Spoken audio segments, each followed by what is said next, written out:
Tipsnya kalau menurut saya tipsnya teman-teman itu usahakan beli doro yang hamil, teman-teman. Hamil nggak belilah hamil besar atau hamil kecil, teman-teman, tergantung harga, teman-teman. Hamil jangan beli yang masih belum kawin atau belum hamil, karena akan memakan jangka waktu lebih panjang, dan dalam jangka waktu 1 tahun itu teman-teman masih akan beranak 1 kali, tidak akan beranak 2 kali dalam jangka waktu 1 tahun.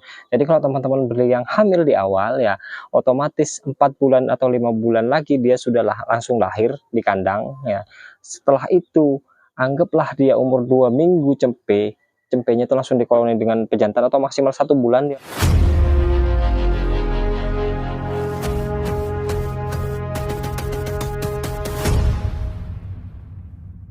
Assalamualaikum warahmatullahi wabarakatuh, sedulur pecinta wedus KP. Apa kabar kalian hari ini semua, teman-teman? Semoga kalian diberkahi oleh Allah Subhanahu wa taala dan diberikan kesehatan jasmani dan rohani beserta berkah rezeki dunia akhirat, teman-teman.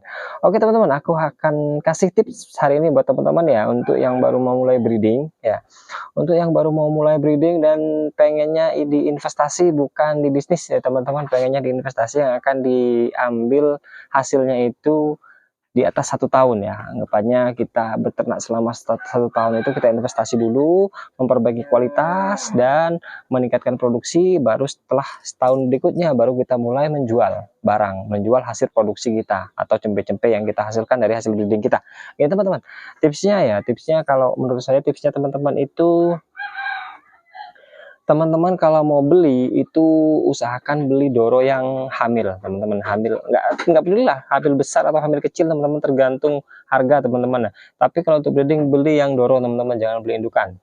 Itu kalau kata saya, beli yang hamil, teman-teman.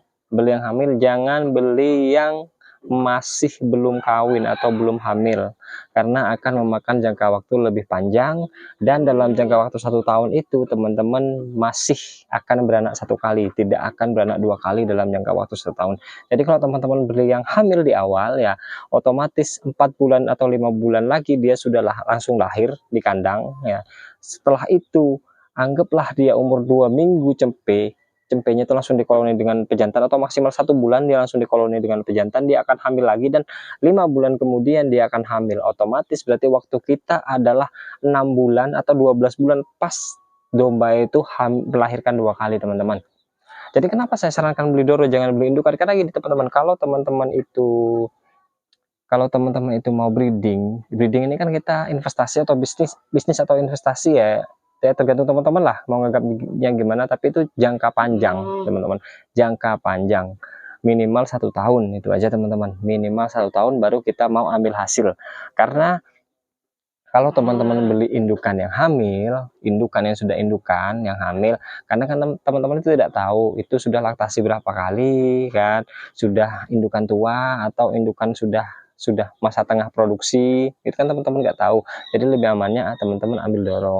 Kalau teman-teman itu beli indukan, teman-teman itu kan tidak tahu jangkanya itu akan berapa lama teman-teman pelihara.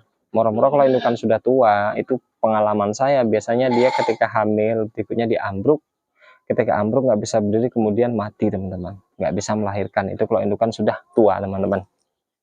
Jadi kalau masih doro, masa produksinya masih panjang, teman-teman, masih sangat panjang.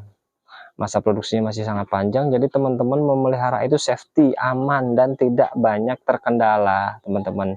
Kalau teman-teman mau beli indukan yang sudah produksi, anggaplah sudah laktasi 2 kali atau 3 kali, teman-teman, saran saya jangan banyak-banyak, maksimal itu 2 kali saja dia beranak, teman-teman harus sudah jual itu indukan. Karena apa? Karena untuk menjaga ini, teman-teman ya, untuk menjaga kestabilan di kandang teman-teman. Nah, tapi kalau teman-teman pengen berniat nih indukannya nih bagus, pengen saya pelihara, nah coba teman-teman cek dulu ya kondisi kesehatannya, badannya bagus, terus giginya, poelnya sudah berapa. Kalau masih poel 1 pasang atau 2 pasang, boleh masih dipelihara dalam jangka waktu 2 tahun lagi ya, 2 tahun lagi, maksimal itu 2 tahun. Anggaplah 4 kali siklus beranak, itu masih boleh dipelihara, teman-teman. Tapi cuman memang harus perawatannya dan pakannya yang bagus, teman-teman, supaya dia nanti produksinya tetap bagus, teman-teman. Itu Tapi kalau saran saya sih mending teman-teman cari yang Doro ya, karena memang satu harganya lebih ekonomis teman-teman. Harganya lebih ekonomis dan masanya dia hamil sampai dengan melahirkan. Kalau kita beli yang sudah hamil itu sama aja teman-teman. Hitungannya sama aja. 1 tahun bisa beranak 2 kali. Cuman bedanya kalau indukan itu kan masih gambling ya, masih gambling itu beranak 2, 1 atau 3 teman-teman.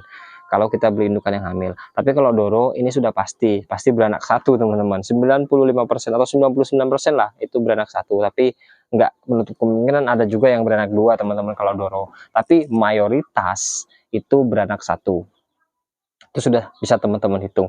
Dan siklus keduanya itu sudah bisa beranak 2 atau 3 teman-teman. Dan seterusnya. Dan bisa teman-teman gunakan domba itu sampai dengan 8 kali siklus beranak atau jangka waktu 4 tahun atau maksimal 5 tahun kalau perawatannya itu bagus teman-teman. Itu kalau domba teman-teman ya. Balik lagi ke yang tadi teman-teman. Kenapa harus breeding? Kenapa harus breeding? Karena gini teman-teman. Kalau breeding itu kita modal sekali, tapi kita bisa panen berkali-kali. Sama seperti kita menanam pohon buah. Kita tanam sekali, kita tinggal rawat saja, kita tinggal rawat gitu kan. Ya sudah, kita terus panen berkali-kali teman-teman. Beda halnya kalau kita misalnya seperti fattening. Fattening itu seperti kita bertani atau bertani palawija atau bertani padi, jagung. Kita tanam sekali, habis itu panen. Setelah itu kita harus mengolah lagi dari awal lahannya, kemudian habis itu kita panen lagi, kita olah lagi, kita tanam lagi, kita panen. Siklusnya akan seperti itu terus-menerus teman-teman. Dan terkadang terkendala itu apa? Terkendalanya itu ya teman-teman akan susah dalam penjualan kalau teman-teman masih belum punya pasar. Terus yang kedua, teman-teman akan susah mendatangkan cepek karena teman-teman tidak bisa ngontrol kualitas bakalan teman-teman. Kalau teman-teman tidak punya mitra, teman-teman tidak akan bisa ngontrol kualitas bakalan yang ada di tempat teman-teman. Itu teman-teman.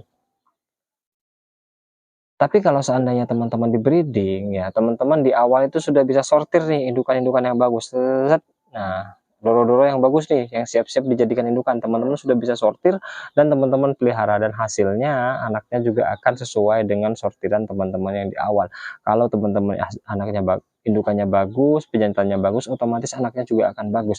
Teman-teman tidak usah pusing penjualan karena kalau misalnya teman-teman cuman pelihara 20 ekor, 10 ekor, 30 ekor gitu ya teman-teman. Teman-teman jual tiap bulan 2 ekor, 1 ekor, sudah pasti laku teman-teman. Tidak usah mikir penjualan. Beda dengan pengemukan.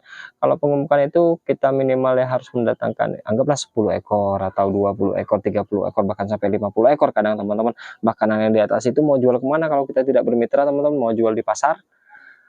Kita kalau terlalu banyak jual domba teman-teman, sistemnya di pasar luar teman-teman, itu harganya akan anjlok. Itu teman-teman. Jadi kalau kita misalnya mau jual di pasar atau di luar dengan harga yang bagus teman-teman ya, itu harus ngecer teman-teman. Ngecer, anggaplah 1 bulan jual berapa ekor, dalam per hari itu harus jual minimal 1, 2, atau 1 minggu itu harus jual misalnya 10 ekor gitu teman-teman. Itu akan lebih menguntungkan, harganya juga akan lebih tinggi daripada kita langsung sekali jual 10 ekor. Sekali jual dalam 1 hari 10 ekor harus habis atau 20 ekor harus habis karena kita sudah dikejar waktu, sudah biaya pakan untuk penggemukannya besar ya, kita tidak punya pasar, otomatis harga jualnya juga akan anjlok teman-teman.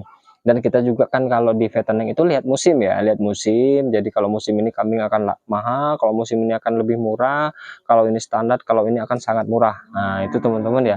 Jadi di masa-masa kita itu belinya jualnya sangat murah, kita tidak akan melakukan penjualan meskipun itu sudah sampai di waktunya.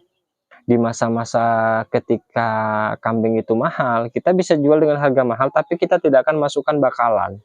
Nah di masa itu, nah itu kita terkendala itu sebenarnya kalau di fattening. Tapi kalau di breeding kita tidak terkendala itu, mau kambing mahal atau murah ya kita tetap bisa jual karena hitungan kita itu di biaya pakan sudah masuk teman-teman ya, sudah masuk. Dan ketika kita jual cempe itu di harga murah, nantinya juga akan ketutup oleh harga cempe ketika orang-orang penggemukan itu mulai mencari bakalan-bakalan baru untuk mereka gemukan, akan ketutup teman-teman. Jadi harga itu sudah pasti stabil kalau menurut saya. Kalau kita di breeding sudah pasti stabil teman-teman. Nah ini lagi teman-teman yang penting teman-teman, kenapa berapa ekor sih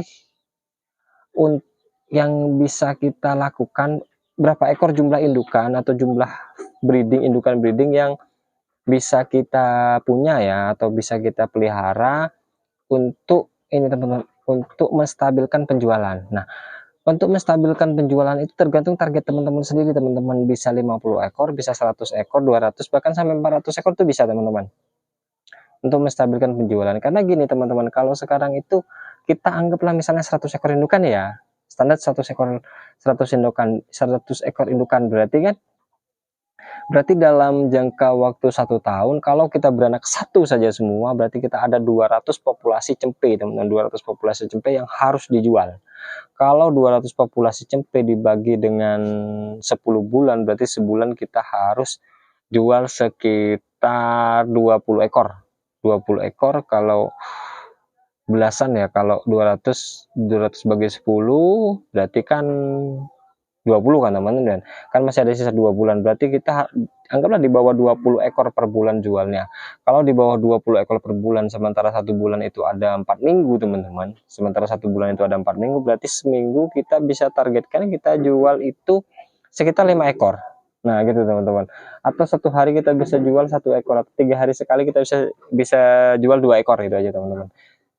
Itu harganya akan sedikit lebih tinggi karena di sana kita masih bisa tawar-menawar harga, bisa membandingkan kualitas kita dengan kualitas yang lain kepada pembeli. Dan kebanyakan kalau kita ini teman-teman, kalau kita jualnya seperti itu, kita kebanyakan dapat pembeli yang memang peternak atau orang yang benar-benar membutuhkan, bukan para pedagang ataupun bukan orang yang memang pengepul domba. Tapi kalau teman-teman pengen cepat jualnya, monggo nggak apa-apa, silahkan langsung ke pedagang atau pada pengepul atau pada farm-farm besar yang memang bergerak di bidang veteriner, itu nggak masalah teman-teman.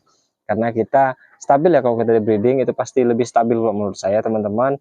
Oke gitu aja teman-teman video hari ini, semoga bisa bermanfaat buat teman-teman semua. Saya ucapkan terima kasih atas dukungan buat channel ini selama ini teman-teman. Assalamualaikum warahmatullahi wabarakatuh. See you next time.